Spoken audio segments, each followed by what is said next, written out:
Hello, everyone. The Apostle Paul writes in the book of Ephesians that we are to put on the mind of Christ. What that actually means is that we are to do God's will in our life.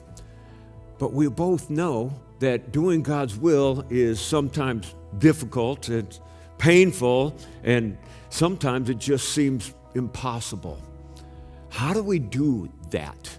I'm thinking about Jesus leaving the upper room with the disciples after Passover and traveling down outside of Jerusalem the night of his arrest and going to what we know as the Garden of Gethsemane. It was the olive grove.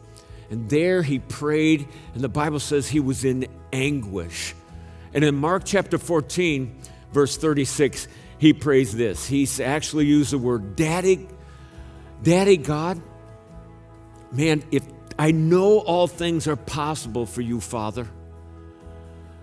And if there's another way for this cup, the crucifixion, to pass from me, but he ended it with, nevertheless, not my will, but thine be done.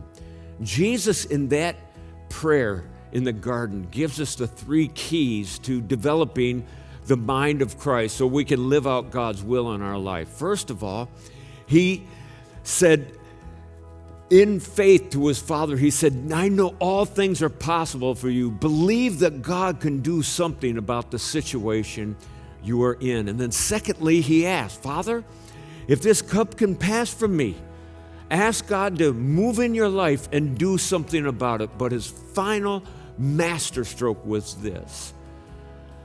But more than getting relief from what I'm going to go through, and he was looking at this, the Bible says in the garden, he was in agonizing pain because of the physical pain that he was going to suffer on the cross, but the emotional and spiritual pain of bearing the weight of our shame and sin and guilt, but also the separation anxiety of being away from the Father, and all those things were crushing in on him. And he said, but more than relief, Father, I want your will to be done. And he surrendered to the Father's will.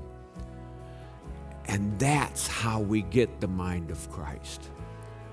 When we get to the point where wanting God's will is a greater demand in our mind than just wanting relief from our current circumstances.